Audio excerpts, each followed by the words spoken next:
de Uninorteco. No olvides suscribirte a nuestro canal.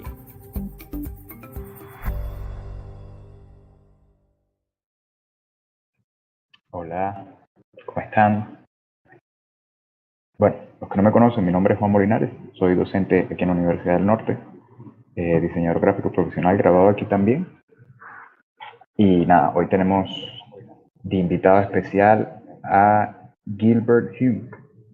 Gilbert Hung es un docente de la escuela Gnomon, que queda ubicada en Los Ángeles, California. Es un ilustrador profesional graduado en Art Center, College of Design, que es una escuela también de California. Gilbert tiene 25 años de experiencia en la industria de entretenimiento, ha trabajado en proyectos como El Jorobado de Nuestra, Disney Fantasia, ha trabajado con Marvel haciendo Ultimate Avengers 1 y 2 como diseñador de fondos. Tiene una cantidad de experiencia que me encantaría que ustedes compartieran con él. Vamos a estar 30 minutos aproximadamente. Él nos va a comentar un poco de su recorrido, su experiencia, todo lo que nos pueda decir él de este mundo del diseño para entretenimiento. Y vamos a tener los últimos 20, 30 minutos aproximadamente. Vamos a hacer responder preguntas. Entonces, las dejan en sus comentarios, en los comentarios de YouTube, y yo las iré leyendo y compartiendo. A partir de ahora, la presentación va a ser en inglés. So I will change languages to English. So, Gilbert, how are you? I'm good. How's everybody? Glad to have you here. Yes, glad to be here. Thank you for inviting me. Thank you for coming, man. I'm Yes. really happy to see you here. So I'm going to let you speak. I'm going to let you tell you everything to students. I already made the presentation in Spanish, and I'm really glad to have you here. So Gilbert, go ahead. Okay, thank you, Juan, for having me here. Hello, everyone. It's a pleasure to be here. I'm glad to be able to share my story, share my information. Let's start with a little bit of a backstory, and then I'll roll into a presentation of some of my work. And then we'll go into a Q&A session where you can ask questions. Juan tells me all of you have a lot of questions to ask. Cool. All right. So my name is Gil Hung. I've been an illustrator, designer, and instructor for a good 25 plus years. I went to Art Center College of Design way back when. Yes. I majored in illustration. When I graduated, when I first got out, before I even came to California, I was living in Hawaii. So I was living there, and there wasn't too much opportunity in the state of Hawaii. There were limited colleges you could go to, and there's some community college, but I always felt like there was something more to be learned about the industry. And then one semester while I was there was an exchange instructor who came to the university where I was studying at. This instructor was from the mainland United States, and he basically, what he taught and what he preached and what he said got me really excited. He talked about illustration. He talked about making imagery.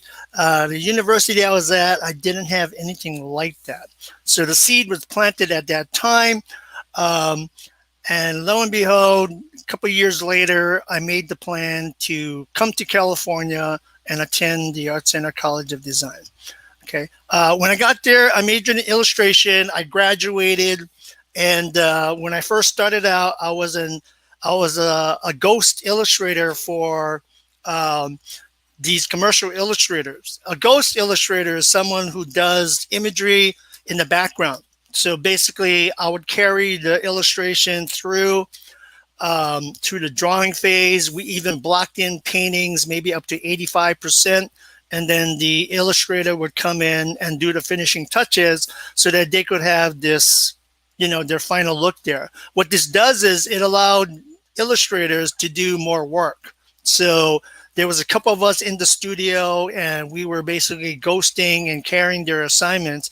And I did that for about 2 years or so.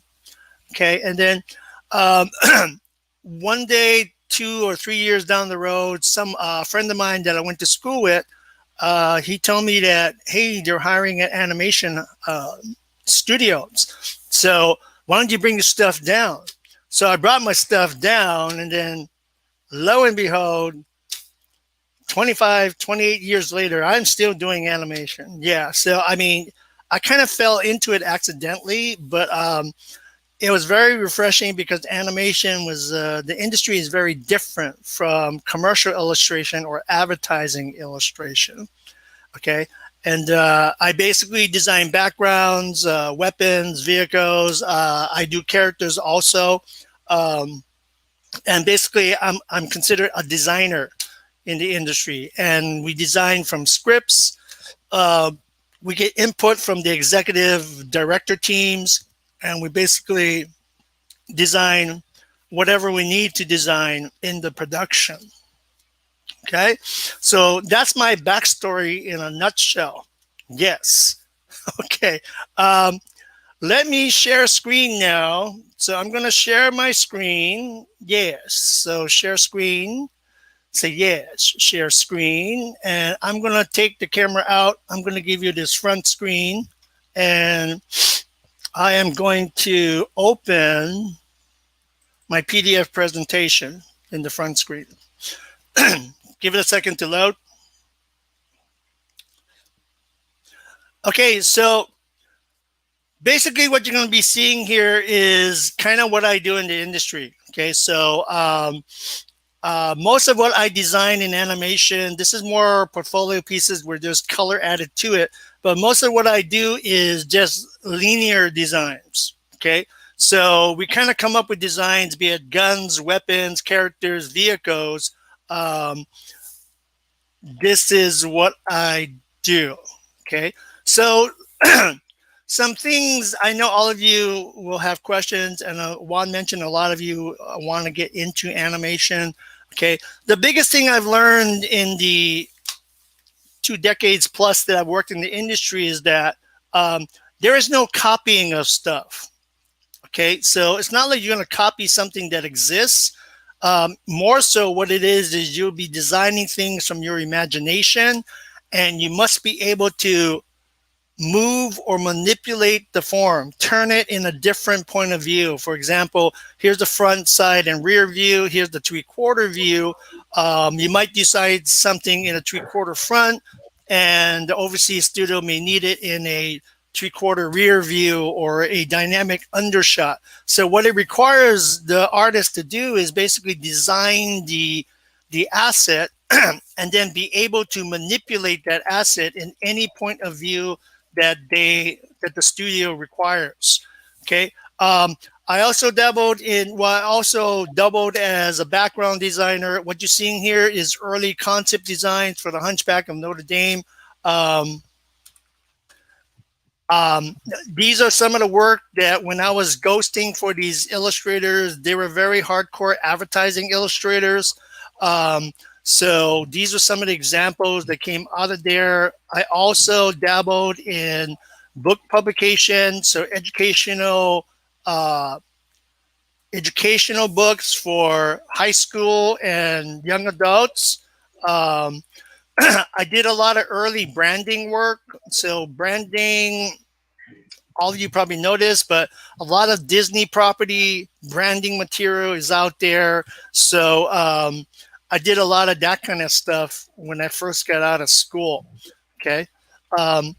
These are more from once I started entering the animation industry, it was a little bit more exciting because it's like we got to do more creative things. Okay. So the themes of the backgrounds and the environments and the storylines was much more fun to do than this advertising stuff. So what you're seeing here is just background designs.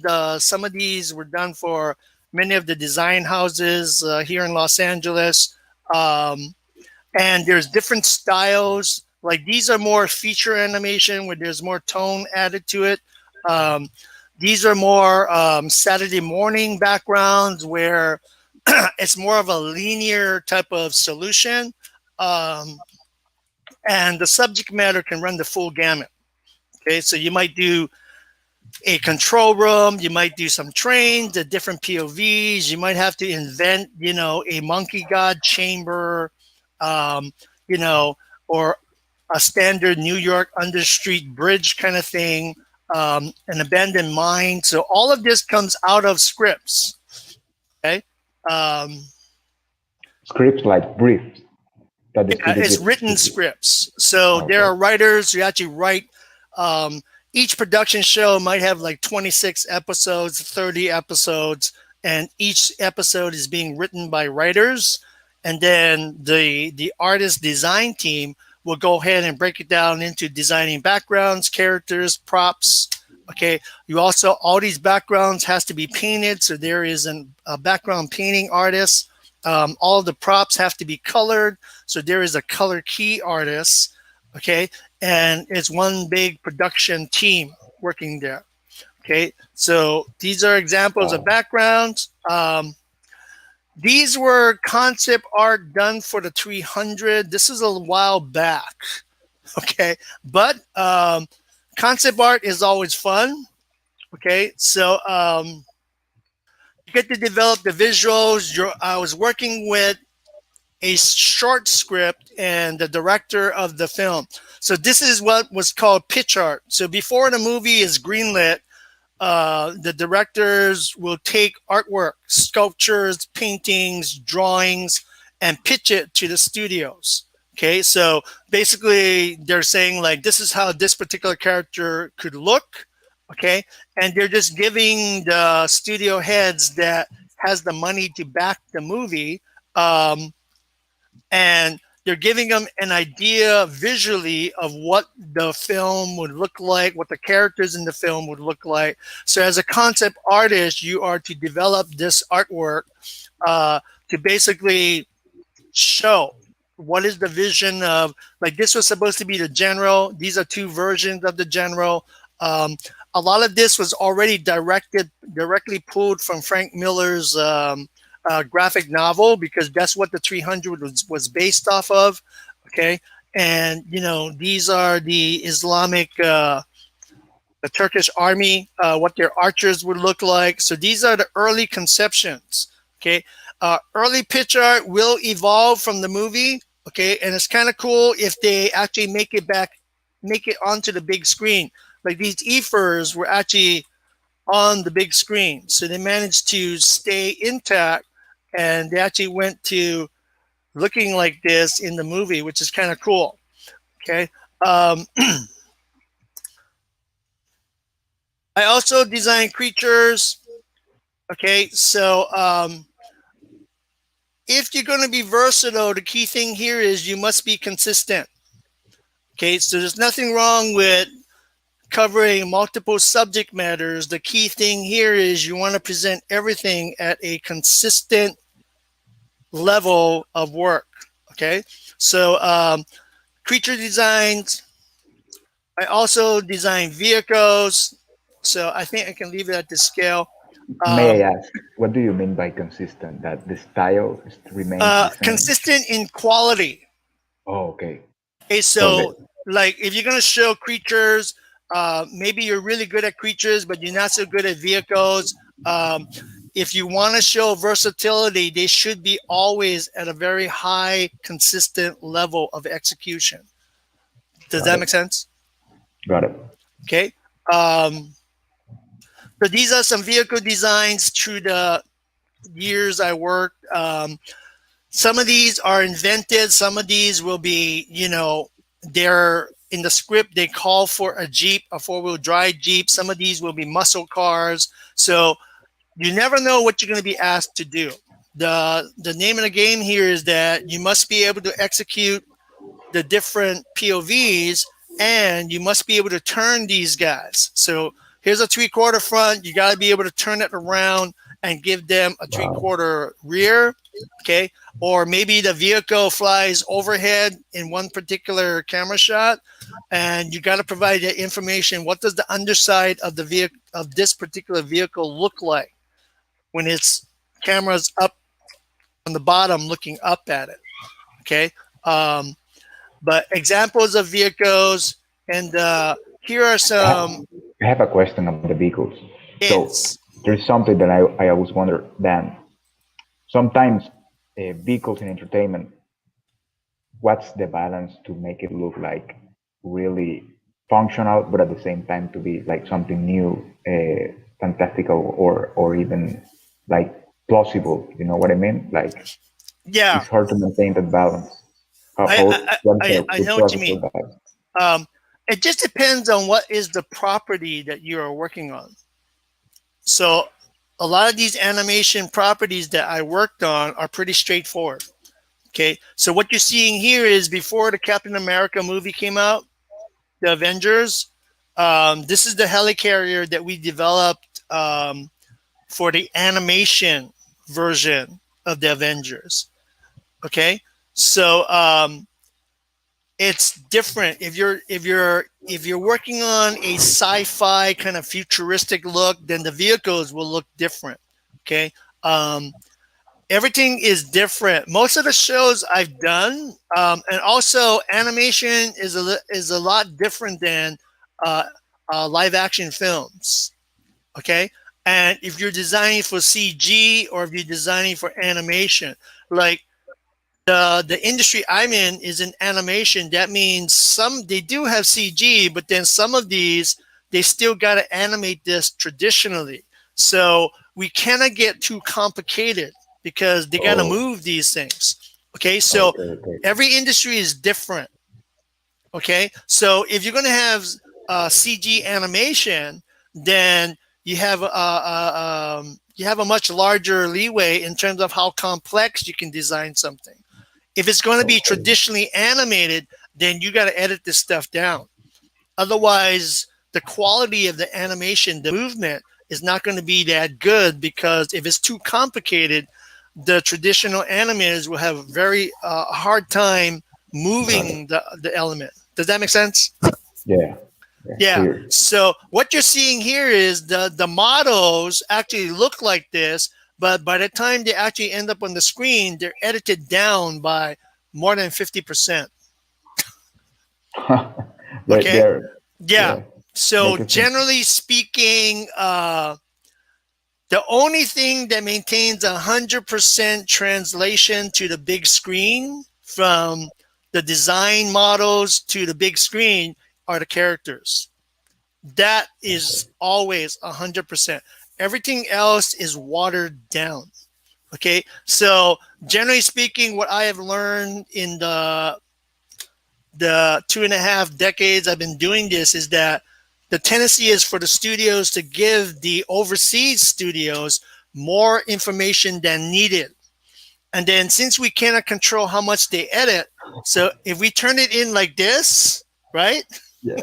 Like this, we know they're going to edit, but it's like, hey, this is way more than they need. And if they're going to water it down by 30%, at least we will have a resemblance of what the initial design concept was supposed to look like. Does that make sense? Yeah. Right? Okay. Um, so these are some vehicles. Okay. And this is a broad selection of characters. So, some of these were done for children books. Some of these were done for computer games. A lot of these were done for animation. Okay. Some of these are concept art. Okay. So again, if you're going to flex your character designs, then name of the game is stay as consistent as possible. Always present everything at a very high level. Okay. So you can be representational. You can be a little bit more stylized. You can be very cartoon animation, branding kind of stuff. Okay. But the name of the game is always present things as they are at a high level all the way across. Okay. So these are some concept arts for props. Okay. These things never make it to the screen, but then the pitch art on this is at this level. So you can actually present things using tone. Okay. They also cross over if you're trying to do stuff for live action films. Okay. I've also done things for storyboarding. Anything that draws, essentially drawing will apply itself to different areas. Okay, so storyboarding just requires you to, can I move? Okay, so understanding value structure, lighting, and how to tell a story, creating mood. Okay, drawing the figures in really small panels. You can also apply yourself as a storyboard artist. Okay, other storyboards are more linear. I did this real early when I got out of school. I did a whole bunch of these things. In Los Angeles, there's a lot of like,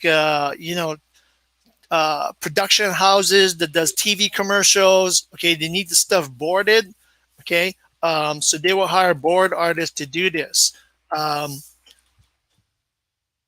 Agencies that have pitch material for their brand and their products, okay, have use for artists. So if you can draw and you can color and you can paint, then essentially all of this is image making, right? So this is more commercial imagery, but you're just going to draw a bunch of people with a kid walking through the supermarket aisle.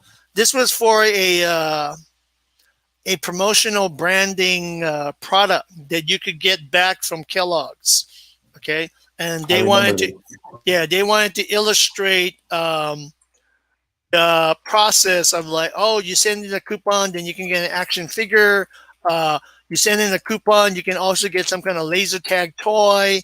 Okay, so that kind of stuff.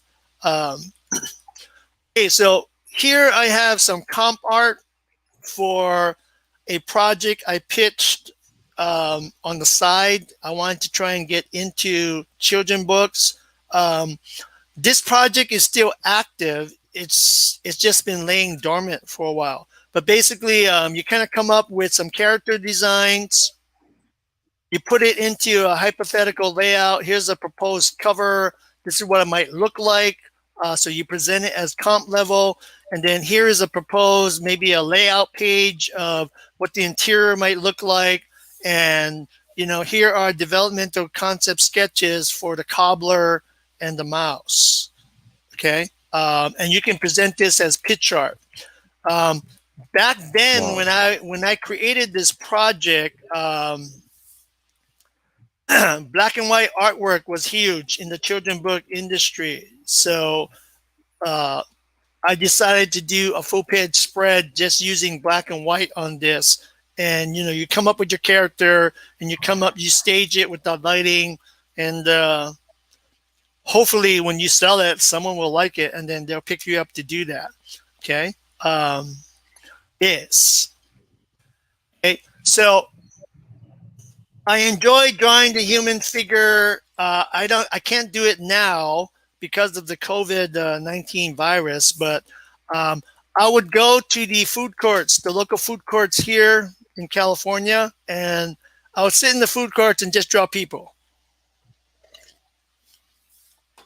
Okay, I like this because at the food court, you have endless selection of models. You can have young people, children, you can have old people, okay? And they dress all normally, and just trying to capture them normally, whatever they're doing. So I'm big on portraits. Part of the challenge when I do this, I'm trying to capture the individual quality of the individual, okay? So I tend to find myself gravitating toward the oddness of people. Okay. What makes them unique? They look really unique, right? Like this dude with the baseball cap, and he's sitting over there with a Starbucks, right? So, I tend to gravitate toward that. I mean, there's lots of pretty faces, but then it's like, They look like animation characters. Yeah, I find these guys more interesting based on their clothing, when they're sitting down in a chair, that kind of stuff. So, and it's a test, right? It's a test to basically how quickly can you capture the subject matter, okay? Because they will move, all right? And then I have some life drawing here. I really enjoy drawing the figure. So I've taken life drawing many, many times. head drawing many, many times. And these are just selections of different time frames of drawing the figure. Let's see. And then I'm coming into more of my personal work here. So I enjoy doing portraits. Okay. So some of these are commissions. Some of these are individual studies. It's a combination of working from models and working from life. Okay. But these are what are called like, what are they called? Extended drawings where you're working with the model 5 hours per session, and maybe they're holding the same pose for 5 weeks. So the model will return, and what you do is you just pick your spot, mark your spot, and you keep coming back. So after about 25 hours, if you're not finished, then you can actually pay the model to take a photograph, and then the study continues to take it to a finished state. Okay. Is. Okay. So I'm intrigued by different ethnic groups, young faces, pretty faces, older faces. I find that extremely challenging. So, and here are some studies from life and photographs on full-on figures. Okay. So if you want to be a character designer, you cannot get enough figure drawing. Okay. So you got to study, study, study, study, and study. Even after you know stuff, you're still studying and studying and studying. Okay. My students from my class need to hear that. I hope they hear. No, because, you know, even though you're pretty good, you know, what you got to do is you got to keep your skills at a very high, sharp level. So, you know, just because someone can draw really well, but if you don't draw all the time, you're going to lose that edge. Yeah, it's like right? a sportsman. Yeah. Like a soccer player. Yeah, exactly. Okay, so you got to keep up. You got to keep your skills. You got to keep exercising the skills. And because if you just stop and you just go, oh, yeah, I can do that. Okay, but then you're not really drawing and you're not really executing anymore, then you're going to get rusty. Okay, and then you got to build back up that rhythm, that flow, okay, that comfort level. Because if you draw all the time, you're going to be extremely comfortable. And now with that comfort, and if you don't draw all the time, what's going to happen is you're going to get, you're going to feel not intimidated, but hesitant. Okay, right? So that when you hesitate like that, what's going to happen is, you know, you have to build that fluid quality back up. And then that flow, that natural feel to it, that is something that needs to be kept up. So whatever you're doing, you know, I draw, so I keep it going. I need to paint to keep it going. All that stuff is constant building and also maintaining those skills. Okay, so these are full figures, and I think this is the tail end of it. Yes, yes, yes. Wow. Okay. Okay. So great portfolio. So we have like 30 minutes left. I want to move to a Q&A session. So Sure. everyone, I will speak in Spanish for this part, just to tell them everything. Chicos, chicas, los que estén aquí, vamos a movernos a la sesión de preguntas y respuestas. Entonces, ahí en el chat de YouTube pueden, donde estén conectados, pueden escribir sus preguntas. No hay problema, las pueden escribir en español si no encuentran la manera de escribirlas en inglés, y yo intento traducírselas acá. Aquí. I will just tell them then, if they want, they can write the question in Spanish and I can try to translate it to English. Okay, whatever works best. Yeah. So go ahead, everyone. Vamos. Who has a question? Yes. Questions. Let's go.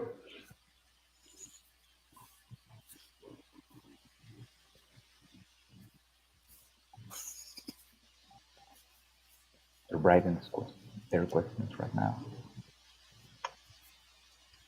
Wow. Vivas is writing how many sketches do you do a day for practice? I keep a sketchbook. I focus on portraits. Okay, so I can show this real quick. I'm going to flash it to my camera. So I do studies like this. Okay, Wow. and I have multiple portraits in progress. This book is more completed. This book over here is in progress.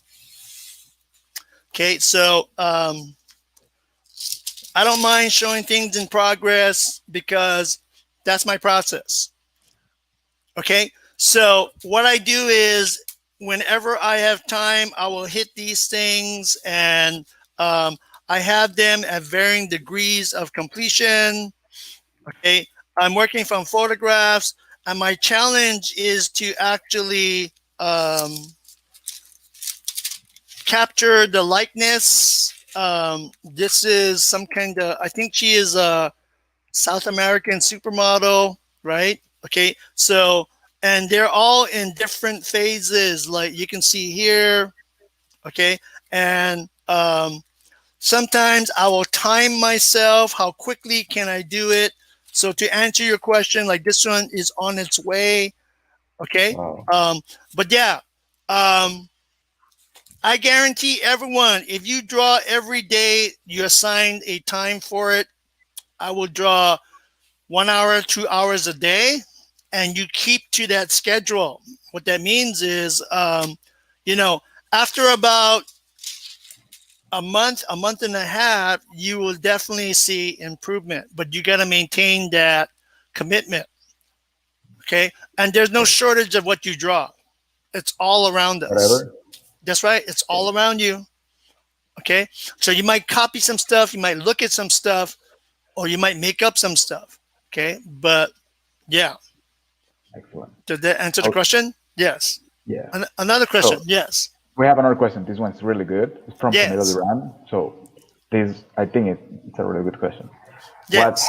What has been your most challenging project that you have been involved in? The most challenging one that you remember that gave you a lot of trouble? Like from a technical perspective, creatively too, maybe?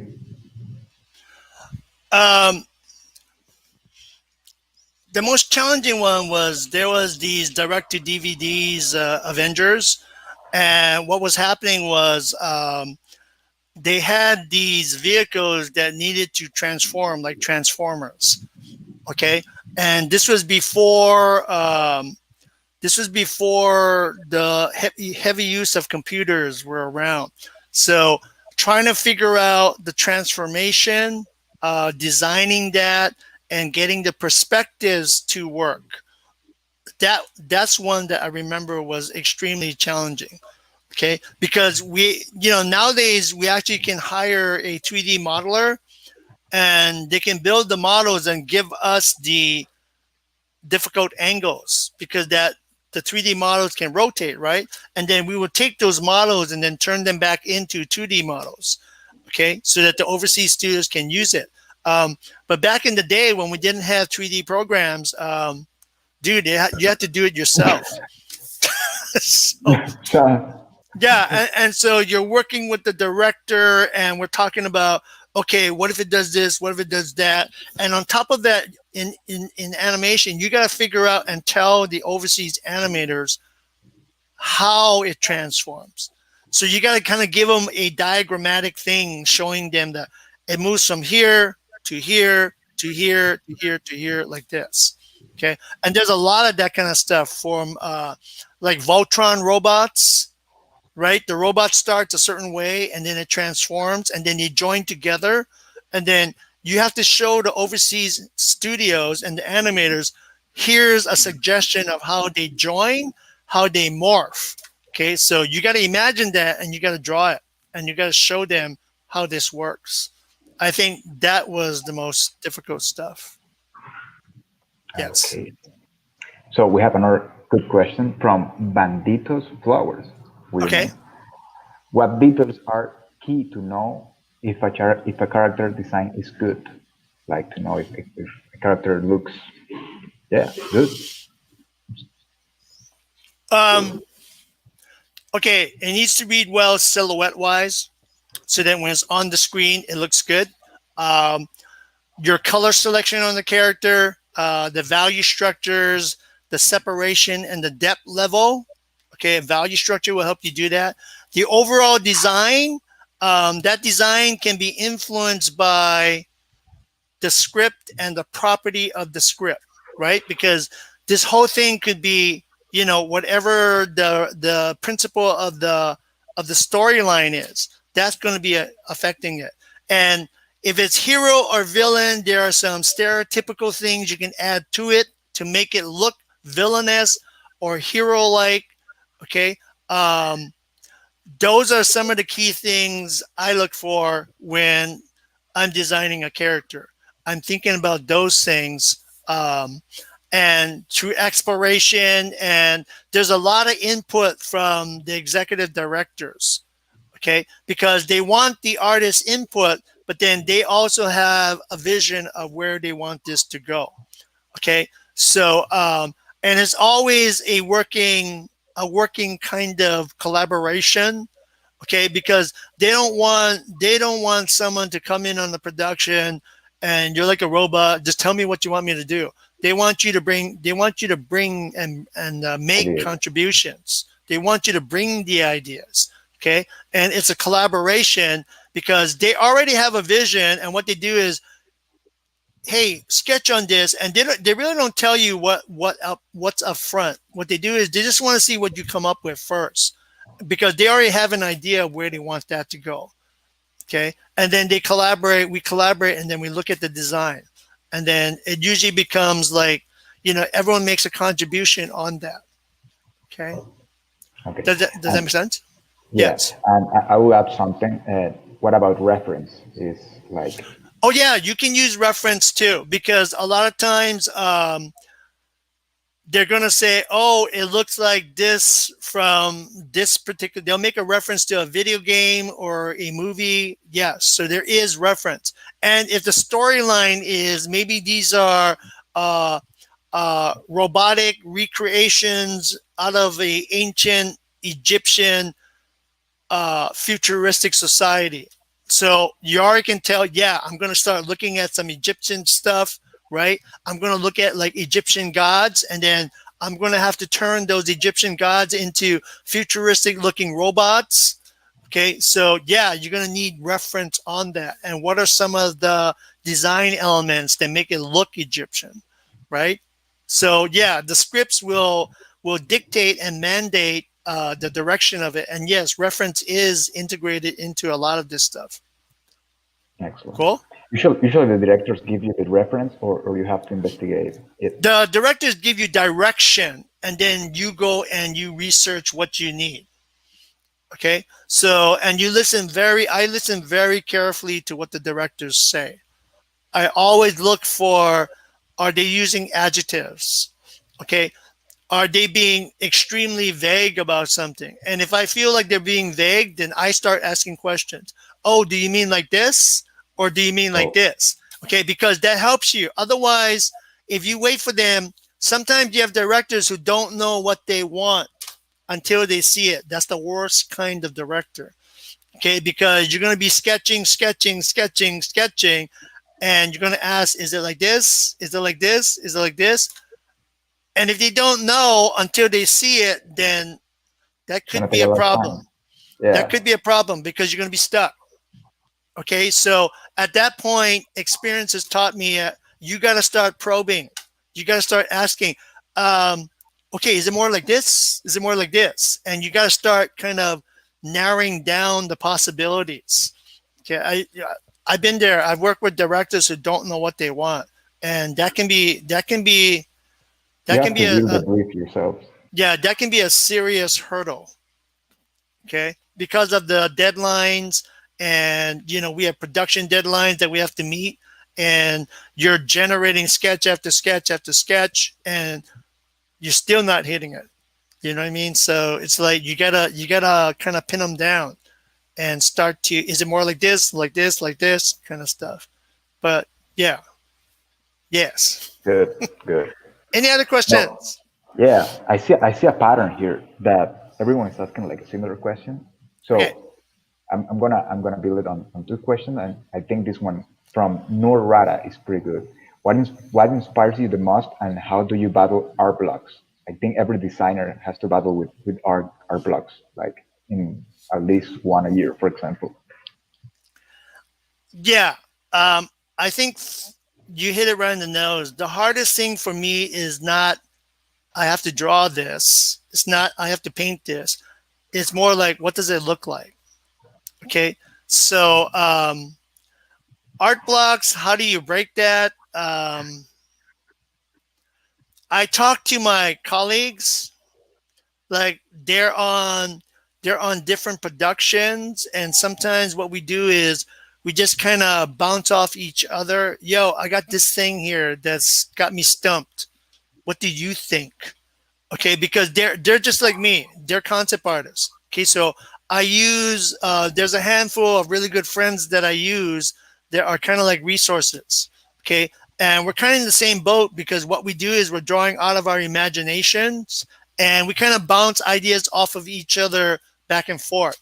Um, Other times I look, um, and sometimes the inspiration comes from the most obscure places, you know, and sometimes it does happen, not all the time, but sometimes, I get so obsessed with it that it comes into my dreams.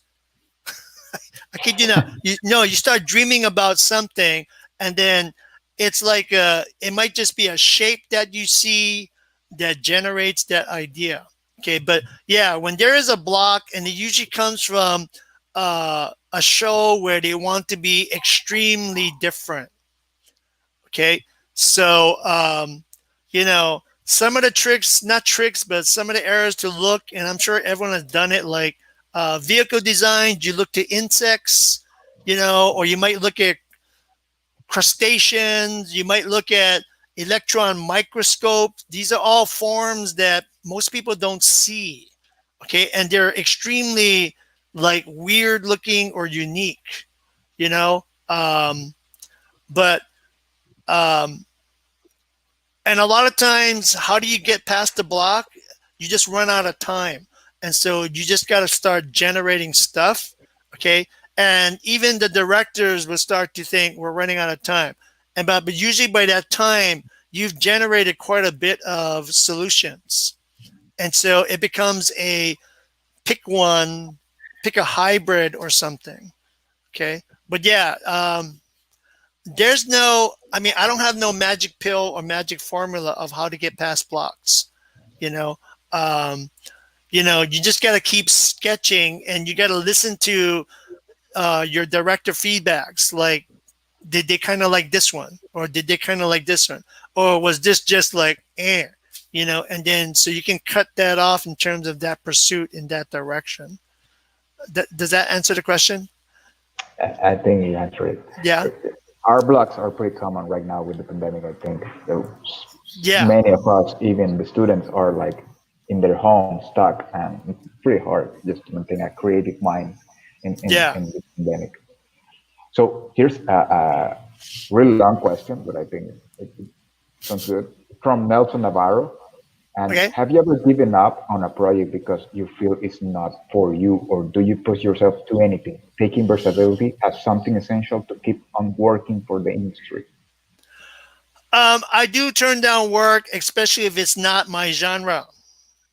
Okay, so I'm versatile, but I can do the cartoony stuff, but that's not my forte. Okay, so I'm not going to. I don't want to go into a place where I'm forcing the style. Okay, so if someone wanted me to do like South Park stuff, that's not my style. Okay, you know what I'm saying? So Yeah, that's a real got radical it. example, but I've learned that, hey, you shouldn't do that because that's not what I naturally do.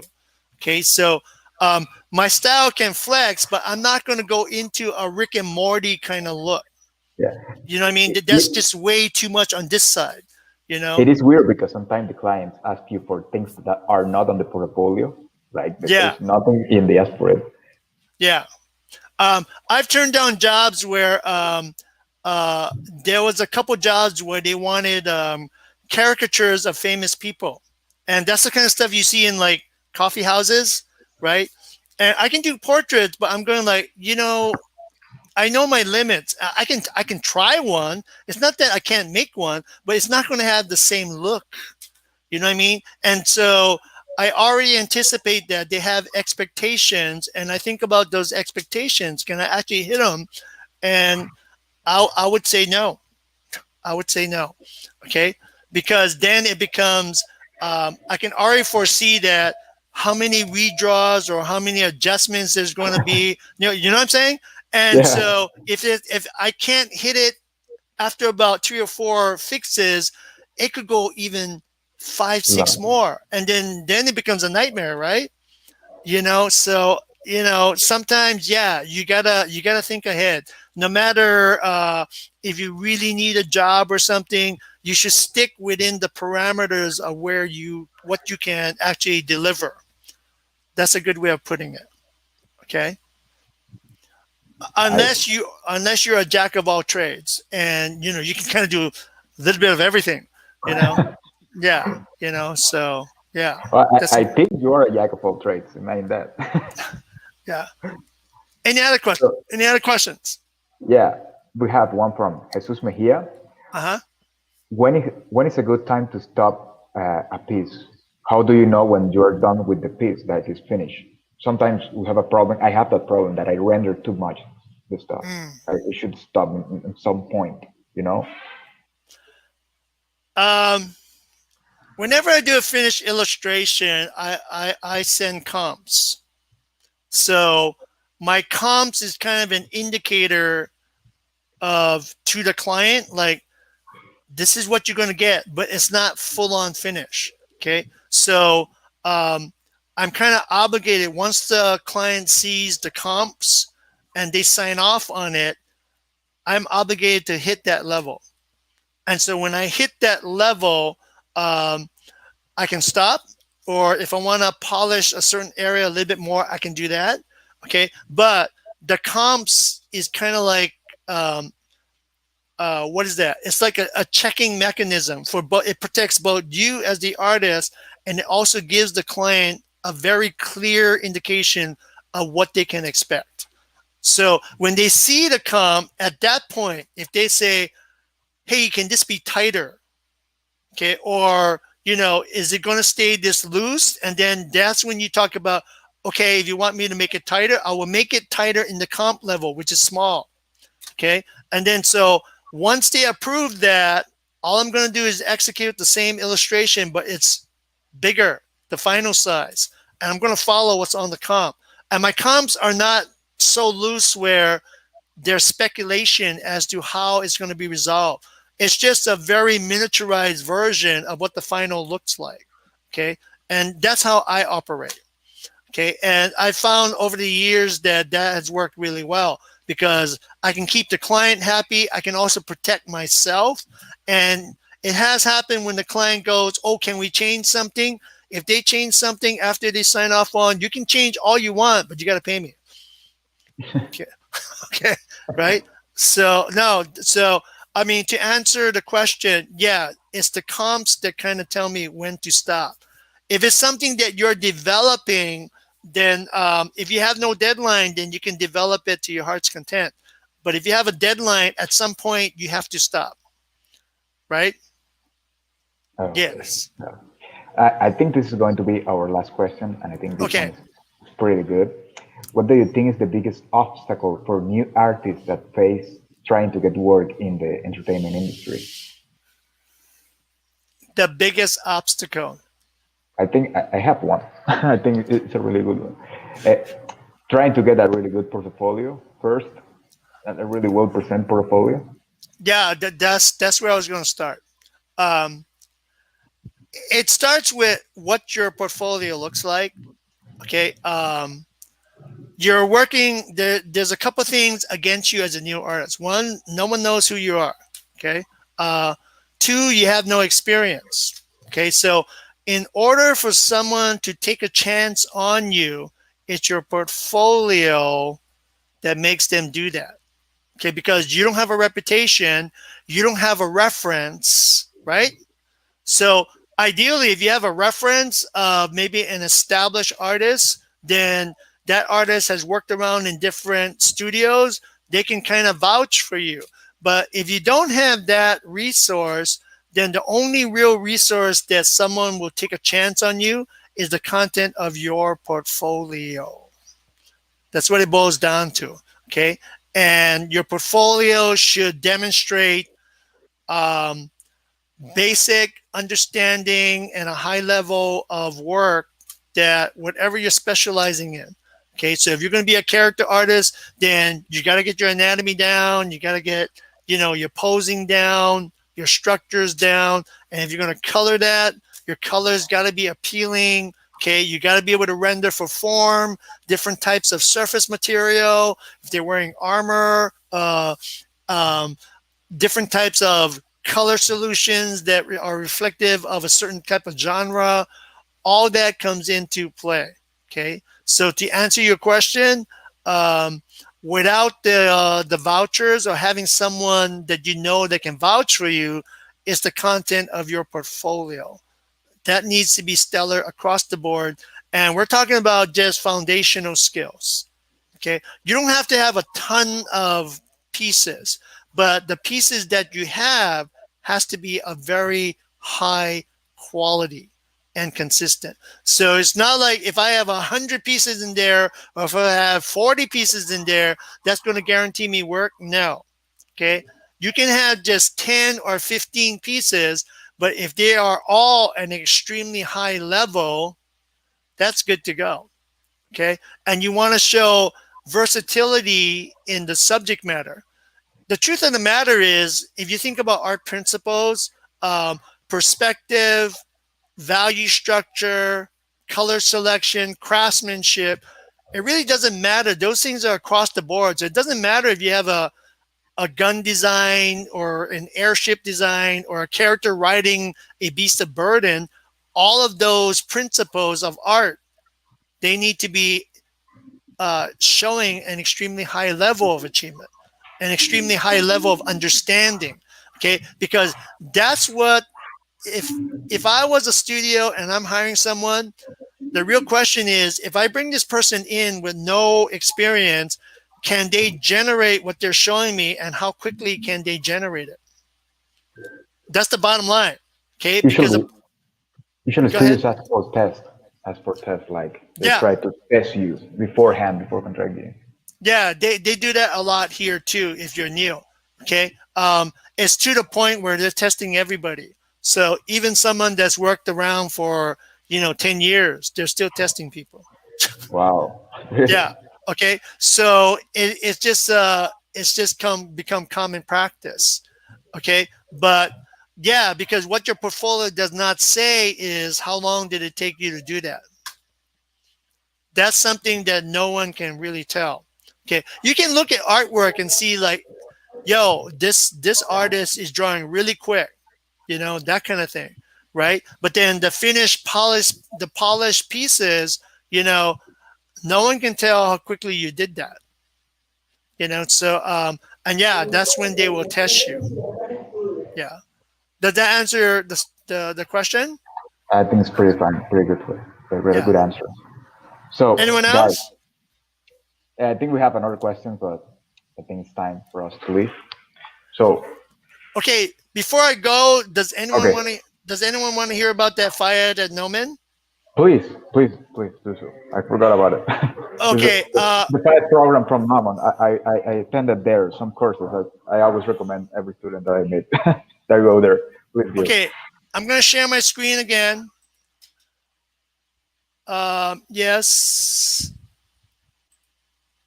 Here we go. And then I'm going to bring up the Gnomon page. Okay, so if you guys go to gnomon.edu up over here, okay, you can come to the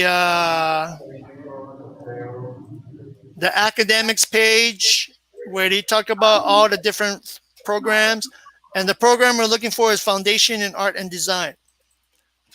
Okay, so what you get here is it's a curriculum of 16 courses, okay, and they are priced at about at least a normal online class runs you somewhere around $1,800. These classes are down to like $600. You get 4 of them in a term for $2,400, I think what it is. So that's somewhere around $600 a class, okay? So what you get here is you get classes taught by full, regular Gnomon instructors, okay? So what you're gonna get here is a sampling of all the different classes, and you're gonna get drawing classes, perspective classes, digital painting classes, sculpture classes, character design, animal design, okay? Prop and weapon design. You're gonna get a color theory class. So you guys can come here and look at this at more leisure. You can get a gesture drawing class, creature, vehicles, and mech, and an environmental design over the course of 1 year. There's 4 courses over the course of 4 terms, okay? Now, here's the important part. Right now, because of the COVID, all of our classes are online, okay? So, I'm not trying to sell this, but if you want to take advantage of this, okay, because eventually we're going to go back on ground and take classes there. That means the availability of online classes is going to be changed, okay? And once we go back on ground, all of this program classes, this FIAD program classes, they're going to be only available if you're actually physically in California taking the classes on campus. Okay, and the online classes is only going to be the individual course classes, which are not discounted like this. Okay, the individual course classes run anywhere from $1,200 to $1,800 per class. All right, so if you are interested in this, I think I don't know this for certain, but I think maybe about six months from now, we're probably in the fall, we'll probably be back on ground. So if you want to take advantage of this, I would hit this up in I think you can have spring and summer terms to take some of these classes at a very discounted rate. And you can kind of only do it when we're online, okay? With the vaccines rolling out, I think that's all going to change. Definitely, I think by the fall of this year, sometime around September, October, we'll probably be back on campus. At the earliest, that's when it would be. But you can come over here. It's on the website. That's gnomon.edu, and you're looking for the Foundation in Art program. Does that make sense? Excellent.